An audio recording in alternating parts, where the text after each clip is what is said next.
Marcelo Rocha e esse é o canal Informação. Vou estar tentando trazer aqui para vocês uma série de artigos com uma abordagem um pouquinho mais simples, que dê para todo mundo entender. Caso alguém não entenda algum termo, qualquer coisa que venha a ser falada, bota aí nos comentários que eu vou tentar estar respondendo o mais rápido possível. O primeiro tema que eu quero abordar com vocês é sobre os adaptogênicos, uma classe de fitoterápicos não muito utilizada ainda, mas que tem um imenso poder. Então roda a vinheta aí e vamos começar.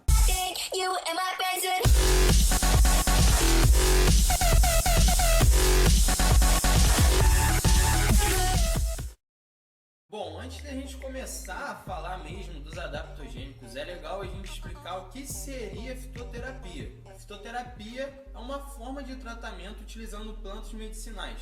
Do grego, phyto quer dizer planta e terapia quer dizer curar, tratar. Sua forma de utilização é muito vasta, não só para a saúde em si, tratamento de doenças. Hoje em dia ela está sendo muito utilizada no meio de musculação, fitness, estético em geral. Em países de primeiro mundo, como os Estados Unidos, o uso de plantas em qualquer tipo de tratamento já vem sendo muito utilizado. Uma pesquisa nos anos 80 constatou que cerca de 25% de toda a prescrição médica existente no país já havia algum tipo de planta medicinal para o tratamento. Ao contrário do Brasil, onde uma pesquisa em 2014 constatou que nem 15% das prescrições médicas haviam o uso de algum tipo de fitoterápico, seja para ele qual for. Isso se deve a médicos que nem sempre têm um conhecimento em si de farmacologia tão vasto, ou dos próprios fitoterápicos, ou não acredita mesmo em que eles possam trazer tantos benefícios. Os fitoterápicos podem fazer parte praticamente de todo o programa com o objetivo de melhora na sua saúde. O mercado de musculação e fitness vem utilizando muito essas fontes de fitoterápicos, devido aos seus efeitos imunoestimulantes e adaptogênicos, objetivando uma melhora no potencial antioxidante do organismo, prevenção de lesões, fadiga muscular, entre outros. A atividade física gera muitas alterações no nosso organismo, entre elas uma mudança no sistema imunológico. Além disso, alterações fisiológicas como a utilização de oxigênio e acúmulo de lactato, que geram processos de oxidação celular e assim liberação de radicais livres no organismo. Nesse caso, os fitoquímicos presentes nos fitoterápicos podem se tornar grandes aliados a praticantes de atividade física, como importantes anti-inflamatórios e antioxidantes e ajudando nessa recuperação aí pós-treino. As plantas adaptogênicas elas vêm ganhando seu espaço exatamente pela quantidade de benefícios que elas podem trazer e as comprovações científicas que já vêm sido divulgadas. Nikolai Lazarev foi o criador desse termo adaptogênico na antiga União Soviética, onde ele definia que plantas que poderiam melhorar a resistência dos indivíduos frente a algum tipo de estímulo de estresse. A definição atual desses adaptogênicos são como plantas que suportam o nosso organismo frente a qualquer tipo de dificuldade que se impõe a ele. Normalmente, as plantas adaptogênicas elas buscam um equilíbrio no organismo em geral. Como indivíduos que têm uma rotina mais intensa, trabalho, treino, estuda, faz muita atividade durante o dia, o organismo gera um estresse além do normal, influenciando na produção de hormônios e neurotransmissores, como o cortisol e a dopamina. O acompanhamento dietético, então, aliado com esses adaptogênicos, podem ser grandes aliados a essas pessoas. Lembrando que apenas a utilização desses fitoterápicos adaptogênicos, seja eles qual forem os fins que forem no meio estético, por si só não vai te trazer tantos resultados. É muito importante essa mudança no estilo de vida, seja ele com a alimentação, a prática de atividades e tudo mais. Ah, mas eu tomei um negocinho aqui, por ali e tal, e aí o carinha me falou que ele ia fazer eu perder um pouquinho de gordura, ia me desinchar, e aí eu tomei, perdi uns 3 quilos aí, né, cara? Pô, meu amigo.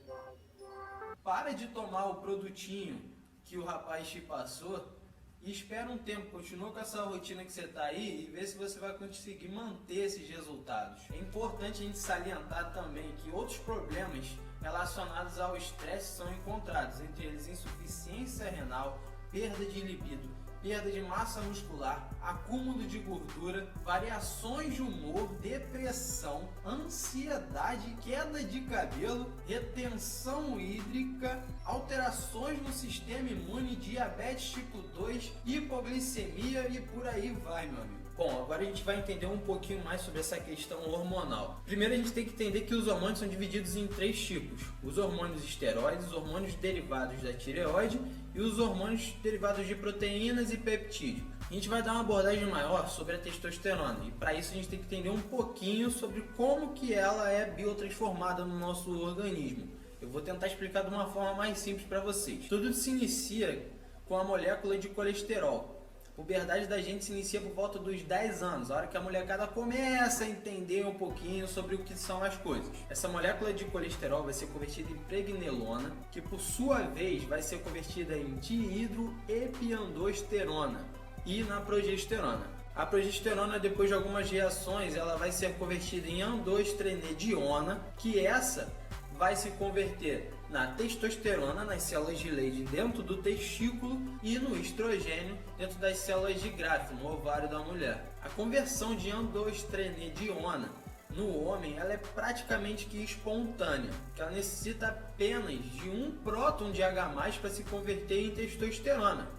Tem uma imagem no artigo que vai ser um pouquinho mais fácil de vocês entenderem. Enquanto no ovário ela vai necessitar da ação da enzima aromatase e da 21-hidroxilase, que vão adicionar esse próton H+ para a formação. Os famosos anabolizantes, esteroides androgênicos anabólicos, são uma classe de hormônios sintéticos com o objetivo de promover o crescimento celular e possivelmente a sua divisão, resultando no desenvolvimento de milhares de tecidos, entre eles o muscular e o ósseo. Na sua maioria, eles são derivados dessa testosterona e podem ser administrados pela via oral ou pela via injetável. O uso terapêutico dela é para o uso de uma deficiência de gonatrofinas, por exemplo, que é responsável pela conversão inicial que eu falei do colesterol em pregnenolona. Mas hoje em dia ela vem sendo utilizada por pacientes, indivíduos que buscam a melhora nessa estética ou no condicionamento físico. O esteroide tem diferentes propriedades, entre elas o anabolismo.